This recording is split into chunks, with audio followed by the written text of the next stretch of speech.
Hello, good morning students. Class 6 Hindi वाले बच्चे, आज हम पढ़ेंगे एक नया पार्ट 11 रोबो यानी रोबोट के बारे में। और इस रोबोट कहानी को लिखने वाले राइटर यानी लेखक का नाम है जाकिर अली रजनीश। तो पार्ट 11 रोबो शुरू करते हैं। भाग 1, पेज नंबर 82 यानी कि 82। इसकी पहली लाइन है, रोबो कहाँ चला गया? अरे ओ रोबो, सोमी अपने नौकर पर चीख रहा है।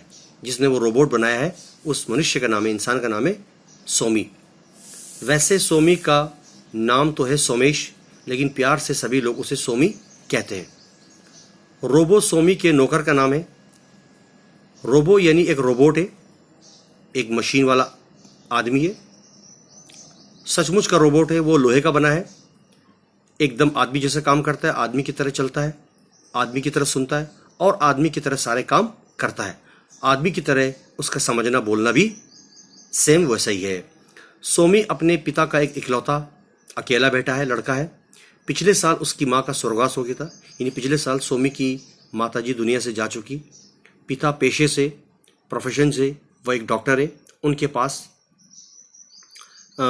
सोमी के पास रहने के लिए, बात करने के लिए समय बिल्कुल नहीं होता है। फिर घर का काम काज कौन करे? शुरू में सोमी के पिता ने गांव से अपनी मां को बुला लिया था ताकि वो उनकी मदद कर सके, लेकिन उन्हें शहर की हवा और शोर रास नहीं आया, उन्हें अच्छा नहीं लगा और वो 1 महीने के बाद गांव वापस लौट गई। उसके बाद उन्होंने एक काम वाली, एक नौकरानी मैड नौकर पर रख लिया। वो खाना बनाने से लेकर झाड़ू पोछा तक सारा काम करती थी। लेकिन एक दिन वो मौका पाकर घर का तमाम कीमती सामान लेकर रफू चक्कर हो गई, सोमी की घर चोरी करके। अब आ जाओ पेज नंबर 83। यहां से देखो, सोमी के पिता के सामने फिर वही समस्या, वही मुश्किलात हुई।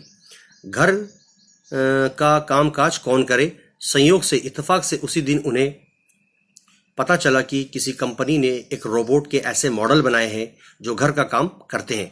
सारा काम रोबोट के जरिए किया जाता है। फिर क्या था, वो एक रोबोट नौकर खरीद कर ले आए घर के लिए। रोबोट का साइज, उसका आकार जो था लगभग 5 फुट का था। वो स्प्रिंग से चलने वाले, उसके हाथ पैर और देखने के लिए आंखों में लगे हुए बड़े बड़े लेंस, शीशे के लेंस लगे हुए थे।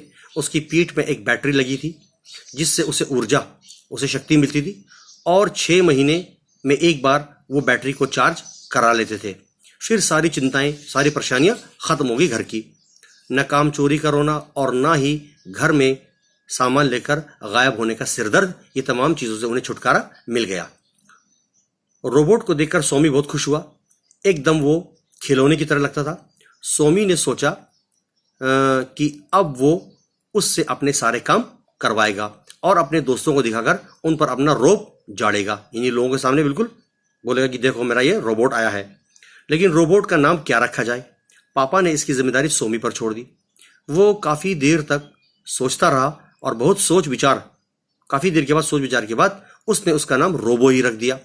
रोबो कितना प्यारा नाम है, उसने सोचा। किसने? सोमी ने। इस प्रकार रोबोट का नामकरण हुआ, उसका एक नया नाम मिल गया और उसे इसी नाम से बुलाया जाने लगा। रोबो कोई आदमी तो था नहीं जो उसे अपना नाम याद रखने में बड़ी समस्या पड़ती हो।